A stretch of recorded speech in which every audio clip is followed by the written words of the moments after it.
This is part 6 of the video series about an alternative property development model, an intervention based upon the South Africa Economic Recovery Plan. Part 6 is relating to food supply in the times of pandemic, and it's about planning for a different kind of future. When it comes to food security, we've got to ask ourselves what went wrong. The visible effect of COVID on the nation's ability to feed its population forces us to question the basic premise that we have a secure system enough to supply food. It's clear from the COVID experience that the current system has failed millions of people. One short month without income and people are hungry. In the event of a similar or worse pandemic, the current plan of subsidizing sustenance farming will be subject to the same debilitating conditions that we've experienced with COVID. So we need something that's basically different at a core, basically something different. Each of the main projects in this intervention must have a food program. Self-reliance is the only real answer to hunger. A sustainable food supply can be achieved if each member of a community agrees to contribute to its success by actively participating. Each person participating.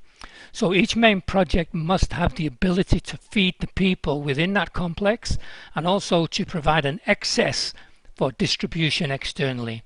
And without that ability, the future will continue to reflect the past. And we are mandated by the President to make a decisive break with the past. And that will require statutory food programming. Now, the urban land usage in the town planning schemes must enable and promote small-scale food production in these high-density zones. So where do we start? And this is about changing the rules, and we need some mandatory changes. A good idea: all private property owners must allocate a small percentage of garden space for food production. Make it the law. Make it happen. You know, the requirement of that area would be scaled depending on the size of the property. And those food gardens should be designated on building plans for all new buildings, together with its means of irrigation, whether it's a borehole, whether it's a captured rainwater system. And these things should be designed in from the very beginning. If it's designed in, it will be there. If it's not designed in, it won't be there. Now, in multi-unit complexes, there's the rules of conduct, and those rules of conduct must require owners to participate in a communal food garden within the complex, or alternatively to contribute to it from some production within their own exclusive use area. And these are simple rules that can be changed and make people abide to those things and make it enforceable. But where does it begin? Really, it begins with education. An education on effective production from a food garden, that needs to be part of a school curriculum, and it should be there from an early age right through to matric. Why is that? Because it's about transformation. And how do we get transformation? It's about changing the ideas and the mindset of people. And you can start with the young people. Old people, it will not work with. You have to go back to the basics, teach, embed it, till it becomes normal, the normal way of doing things. Then you have to monitor it, and that will lead to transformation. Because transformation occurs when activity flowing from the normal mindset of the majority of people produces the correct outcome. That's where we must go. So it begins at school. All schools need a food garden. Every school needs a food garden, and this is where you start teaching and embedding these ideas in people while they're very young. Poor schools need too, okay? There's many schools out there. You see the pictures every day, run-down schools, open spaces all around them. That's where the food garden should be, guys. Children learn things, and they take that new knowledge home every day. And this is about the children teaching the adults and taking over, because children become adolescent and they become adults. And the new school motto should say, "Giving me food makes me dependent. don't make me dependent. Teach me to produce. We've just seen it, guys. The government feeding programs have failed during COVID. They have failed. So transformation comes from a change of mindset, and that flows from education. And your children can be your savior. Your children can be your saviors. As the time goes by, that's what will happen. Children becoming self-reliant in food will create a generation of secure adults with new ideas, a community mindset, and a transferable legacy that they will pass on to their children. That's the one scenario. Or it can be like it is now. They can just be the next generation of hungry adults looking for somebody to blame. Don't let that happen. So what do children do? They learn it, they take it home. And change can be fast. Here's a great example.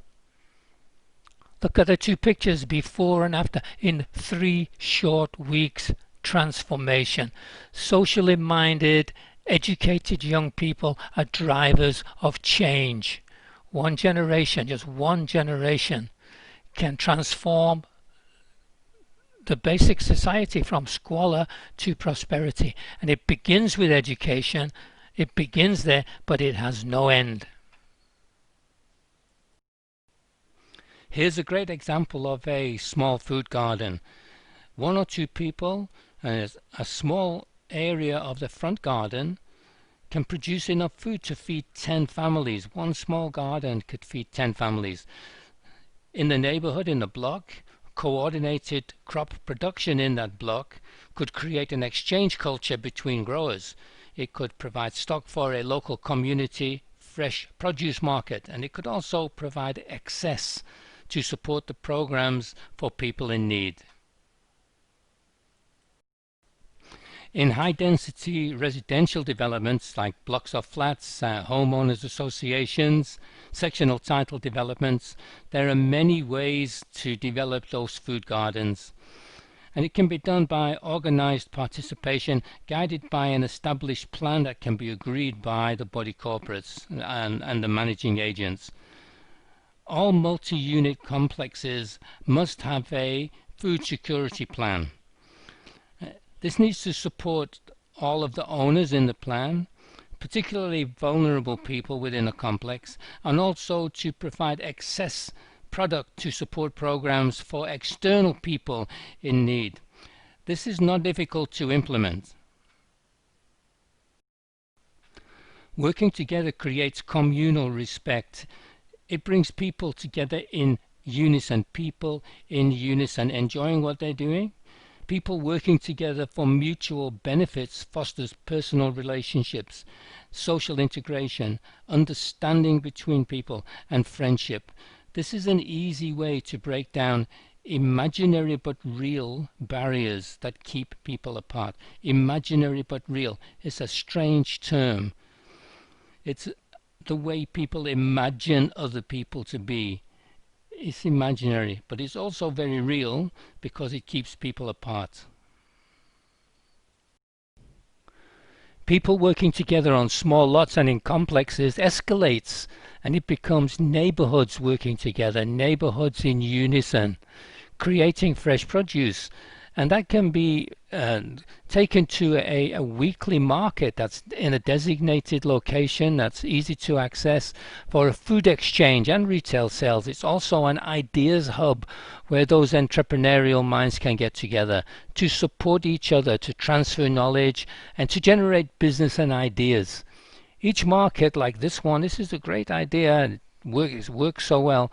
Each market has a small on-site kitchen that can produce takeaway foods for people passing by, and also salads and soups. There's many things that can happen. Using the Asimtoti project as an example again, external gardens are positioned in an appropriate place between the amenity building and the block of flats on the north side of the site with access from Glen Terrace. And the water supply comes from a pumped borehole which has been located on Remov 18, and also from rainwater harvesting from the buildings and the hardened areas. The produce from the gardens can be supplied to the shop on lot 17, to the hotel, in addition to all of the owners on the properties. Roof gardens also contribute to stormwater attenuation and also to the energy efficiency of the buildings. To conclude part 6 of this model, the objective here is self-reliance in food supply. There is no reason why facilities of this nature may not be an integral part of each project. This model shows that food security starts by education and can be achieved at local and personal level by making minor statutory interventions, and such interventions will increasingly reduce the measures necessary by national government. It's a win-win situation.